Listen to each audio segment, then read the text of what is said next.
They have found no definitive link between what happened in Las Vegas and New Orleans. There is one eerie similarity. Officials say both trucks used in the attack and explosion were rented using the Turo app. Fox 5's Richard Giacobbe takes a closer look at the car sharing app. It's been around for the past 15 years, but only recently has the Turo rental car app been growing in popularity. In fact, more than 3.5 million people booked a car through this so-called Airbnb app for cars in the past year, where drivers can list their cars online, allowing users to rent them per day. A lot cheaper than Avis or Hertz. That's another way for people to make extra money off a car. Probably that is not being driven very often. But to begin 2025, Turo made headlines for all the wrong reasons. Investigators revealing that the app was used to rent both the pickup truck that mowed down New Year's Eve revelers in New Orleans and the Tesla Cybertruck that exploded outside the Trump International Hotel in Las Vegas on the same day. It's just a bizarre coincidence, though, that these two cars were rented within 48 hours of each other, it seems, and this happened. A Turo spokesperson claims every Turo renter is screened thoroughly and says in part, quote, these individuals in question had valid driver's licenses, clean background checks, and were honorably discharged from the U.S. military. We do not believe these two individuals would have been flagged by anyone, including big rental or law enforcement. And it's not just the everyday cars that are up for renting on Turo. There are some people who like to rent out the classic novelty cars for a higher price, or the six-figure sports car they can only afford for a day or two. And that Tesla Cybertruck has become popular on the app in recent months. Celebrity endorsements have helped too, like the Jonas Brothers. Last year, Kevin Joe and Nick Jonas teamed up with Turo, offering users a chance to drive their personal cars for a night while the band was on tour. But does the latest terror attacks hurt Turo, or could they bounce back? The truth is that brands are built over time, and they are generally, if they are ever killed, they're killed over time.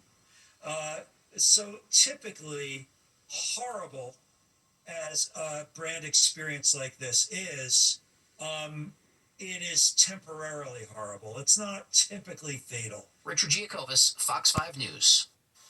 And for the latest on both the New Orleans deadly truck attack and the Las Vegas Cybertruck explosion, scan the QR code on your screen to download the free Fox Local app. A postal worker stabbed to death on the job in Harlem. We're told that attack happened inside Joe's Grocery on Malcolm X Boulevard and West 118th Street around 2:30 this afternoon. The NYPD arrived on scene to find the 36-year-old worker with stab wounds across his body. He was rushed to Harlem Hospital where he was pronounced dead. People in the area heard the stabbing happened after an argument, and that has them on edge. It's very scary because anytime you wake up, anything can happen. You can just, like they said, it's an argument. So you can just say hello to somebody and you stab. So far, no arrests, but sources tell us a person of interest is in custody and being questioned.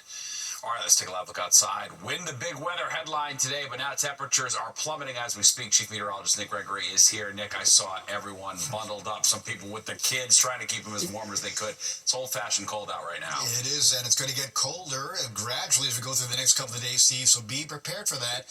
And the wind is going to be a factor, too, and also we'll have a little bit of snow to deal with at some point here and there. Right now, it's just the cold. Temperatures pretty uniform, low 30s. Poughkeepsie to Sussex, 34 in the city.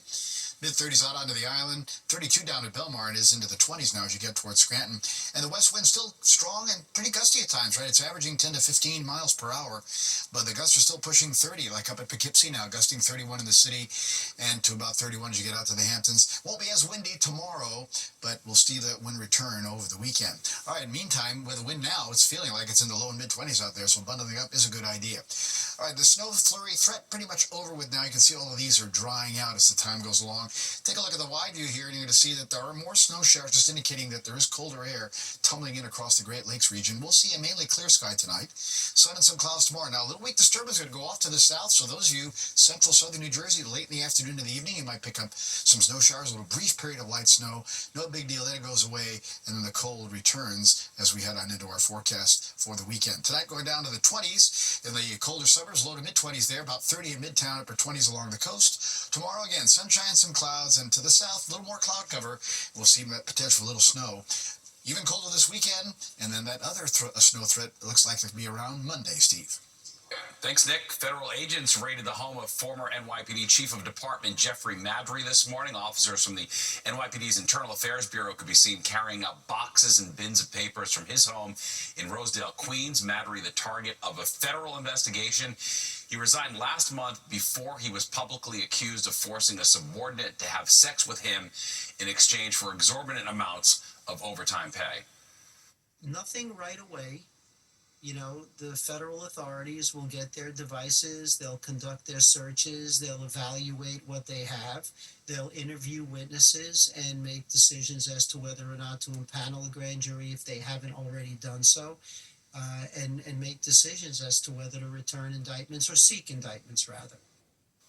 Madry denies the accusation, saying the sexual relationship was consensual. A 20-year-old man accused of breaking into Gracie Mansion on New Year's Day and stealing a Christmas ornament. Police say Michael Armando can be seen in surveillance video climbing over a fence, then walking around the inside of Gracie Mansion just before 4:30 a.m. yesterday. Prosecutors also say Armando had a video of himself taking that ornament from a drawer in Gracie Mansion. He's now facing burglary charges. A judge set bail at $5,000 cash. Well, barring a last-minute court ruling, congestion pricing set to start Sunday. How New Jersey drivers are bracing to pay up to enter Manhattan south of 60th Street. And as one of your New Year's resolutions to quit smoking or vaping cold turkey, the daughter of a famous drummer did it, and it sent her to the hospital. What you need to know about the very real possibility of nicotine withdrawal. Well, Fox 5 watching your health tonight, and if your New Year's resolution is to quit smoking or vaping, listen up, especially if we're thinking about stopping vaping cold turkey. Kendall Green has what you need to know about nicotine withdrawal. A medical scare for the daughter of Blink-182 drummer Travis Barker last week.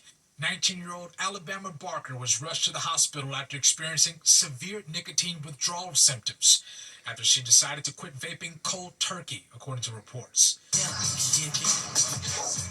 A study from Truth Initiative, a nonprofit dedicated to preventing youth and young adult nicotine addiction, concluded Barker's not alone among her peers vaping less. The study found almost half, 48% of people between 18 and 24, are quitting nicotine for their 2025 New Year's resolutions.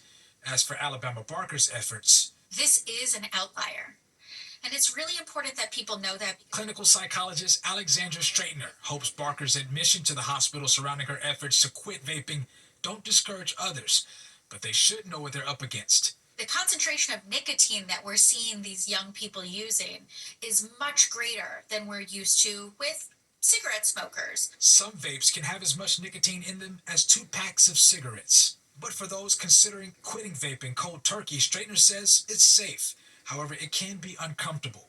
She recommends considering safe government-regulated nicotine cessation products that help reduce withdrawal symptoms. Those are things like the nicotine patch, there are nicotine inhalers, there is nicotine gum, and these products have substantial research to support their use in tapering off of nicotine. While withdrawal symptoms aren't uncommon, only a few constitute seeking medical attention.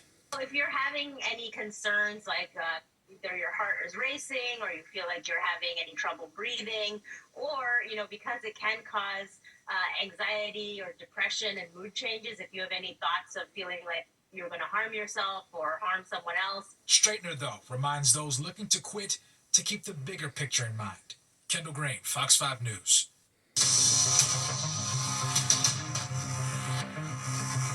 Now to the latest on the battle over congestion pricing. A federal judge set to hold a hearing tomorrow on New Jersey's request to the controversial tolling plan to keep it from taking effect. New Jersey Congressman Josh Gottheimer weighing in today. New York proposed not a single solution or a single penny to address the health and environmental impacts on northern New Jersey communities, including right here in Fort Lee.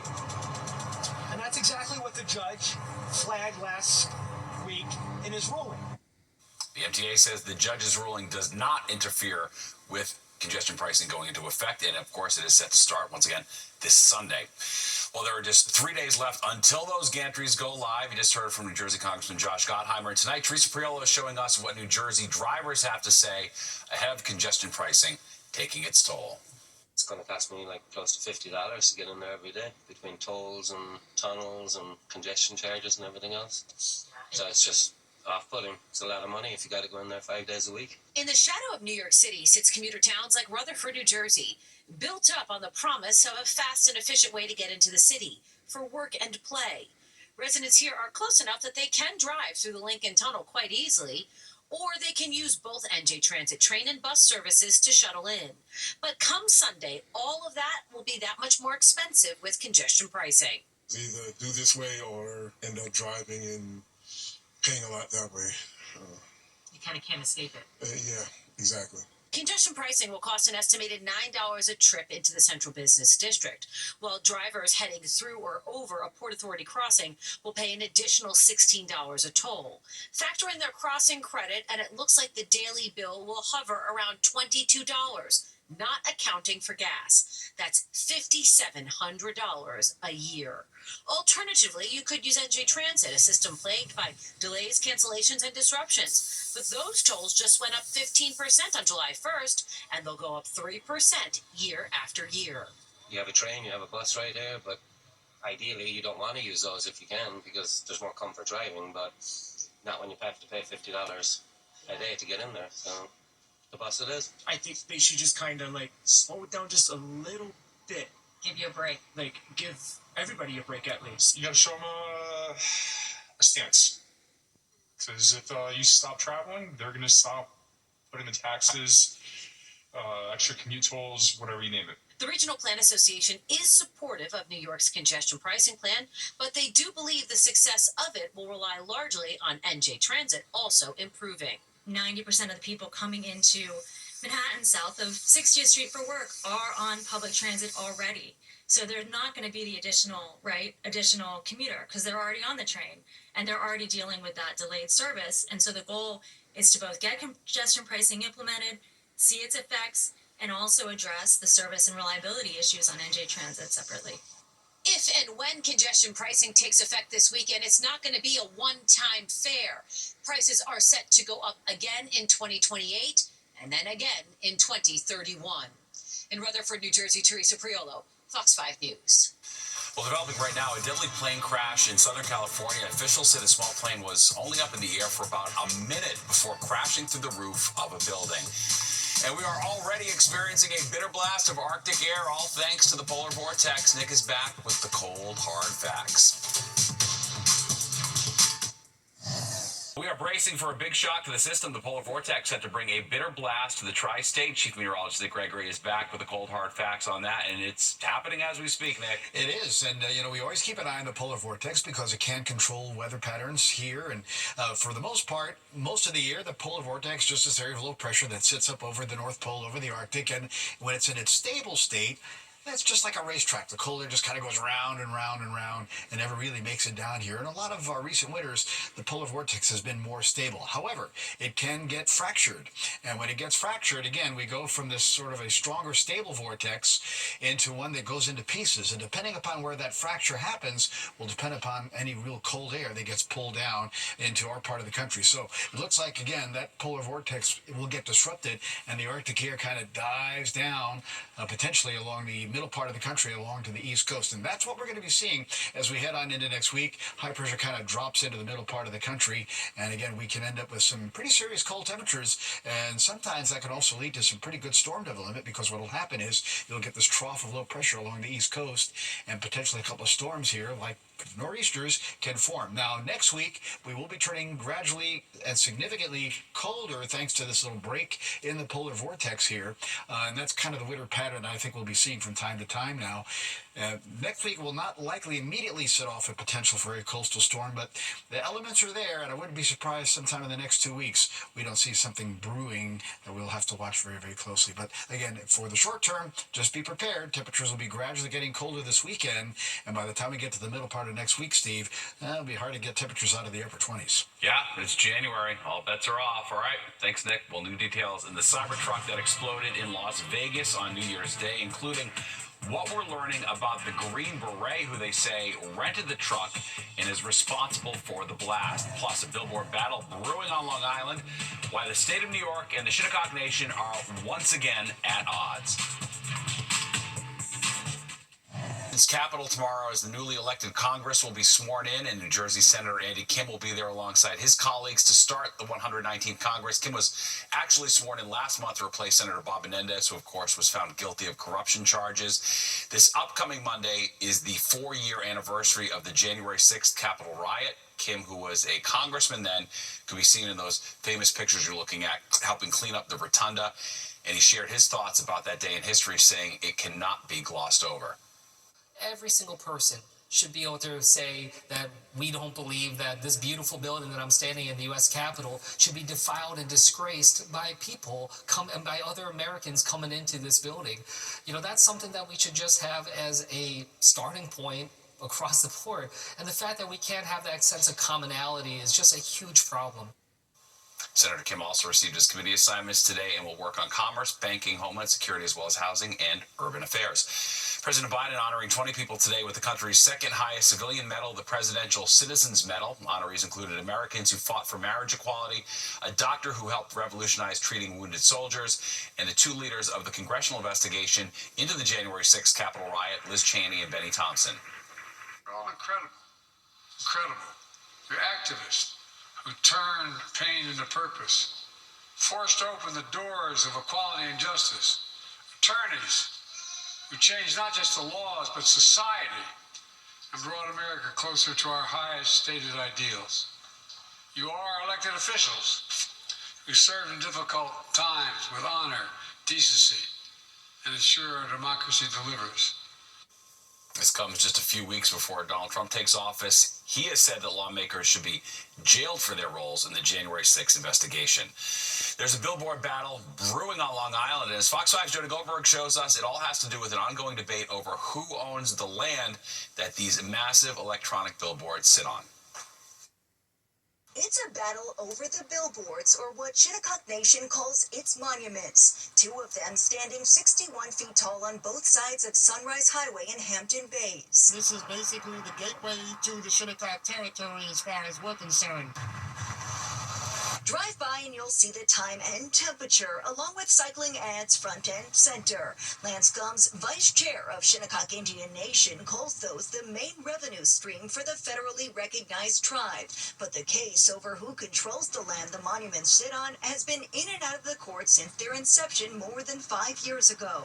The state stands by a December court ruling that they can't have these structures. Shinnecock Nation believes otherwise, citing this letter they received today stating the land is within the nation's Aboriginal territory. This morning we received correspondence from the Department of Interior confirming what we've always known, that this land is tribal land. The tribe, for their part, says the state and the town of Southampton have tried to thwart economic endeavors. First cigarettes, then signs, and now a gas station. This travel plaza sits adjacent to the signs at their next project. The tribe says they're trying to follow federal regulations, but the town of Southampton has their reservations. We've been working with Nation for a number of years now to try to see what we can do here. The area is surrounded by residential development. We have concerns. We've received a lot of complaints, concerns from the residential area. Concerns include a buffer and an access point from Sunrise Highway. Shinnecock Nation says that's already part of the plan, and they plan to move forward. The situation out here has always been with the Shinnecock Nation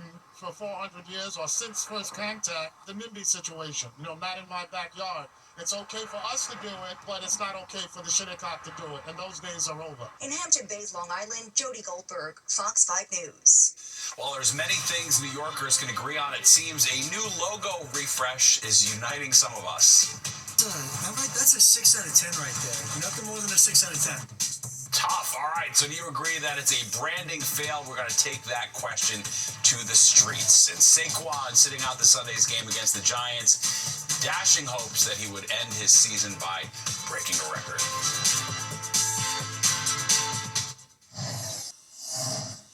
Westchester County getting roasted for its new logo. Many are pointing out it seems to look just like the branding for a popular dating app. Fox 5's Richard G. Kovas is in White Plains with the fallout.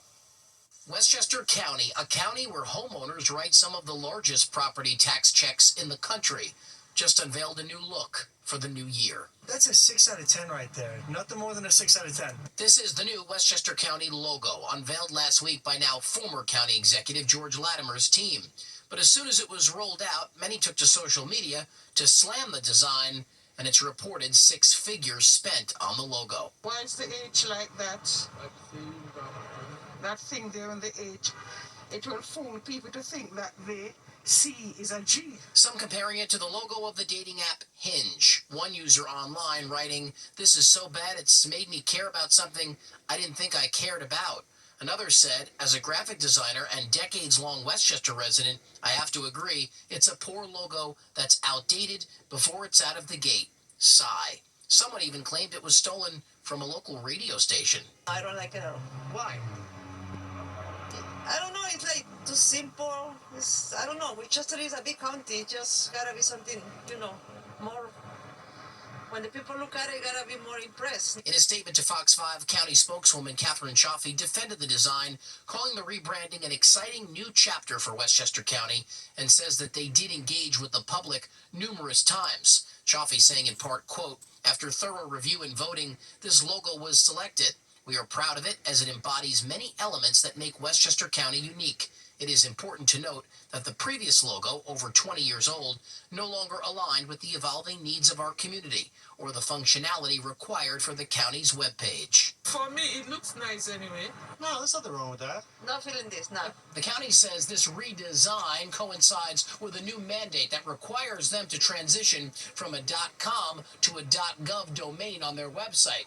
They also reportedly signed with a branding firm in Virginia, and that deal, according to public records, was more than $100,000. We're in White Plains. Richard Giacobas, Fox 5 News. Wow. All right, well, it is a big football weekend. The Giants ready to take on the Eagles on Sunday, but Saquon Barkley will not be on the field to play against his former G-Men teammates, and that is causing quite a stir. And usually, we like it when New York and New Jersey are at the top of the list, but a new distinction probably isn't one to brag about. For them, didn't it? All right. Thanks, Jen. Well, time for the weather now. Nick joins us, and boy, it has gotten colder as we headed throughout the day. It finally feels more like real winter out there. Yep, and wait to get out the door in the morning. Still a bit breezy. Temperatures will be in the 20s in a lot of spots, maybe even in midtime. Think about 30 for the city. And that's just sort of the tip of the iceberg, so to speak, because we're going to be transitioning into much colder weather gradually through the weekend and even on in the next week. Right now, again, mainly clear. There's a little couple high, thin clouds out there over the city. Otherwise, pretty decent night. And the temperature, though, cooling down. 43, 36 the split. Actually, we're now 34. That's our new low. 40 and 30 should be the average. We will not be at average over the next week or two, maybe. I'm talking about a strong, long stretch of colder weather, so let's see how it goes. 68 and 2 in the records department, and they were both quite some time ago. Right now, again, new low, 34, a few clouds. Winds out of the west still a bit gusty, humidity dry, and the pressure steady at 29.95. But the temperature is getting colder, particularly north and west now, below freezing at Sussex, right there at the 32-degree mark, Allentown, Trenton to Belmar.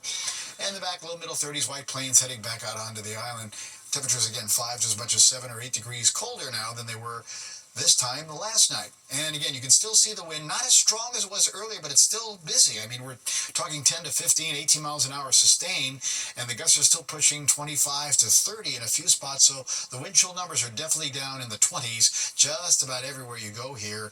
And like I said, tomorrow won't be as windy, we'll call it maybe breezy, but the wind is going to come back with a vengeance as we head on into the weekend. All right, so highs today, mostly low 40s there, 42 a popular number. Hamptons, Poughkeepsie, White Plains, Sussex to, again, down by the Jersey Shore.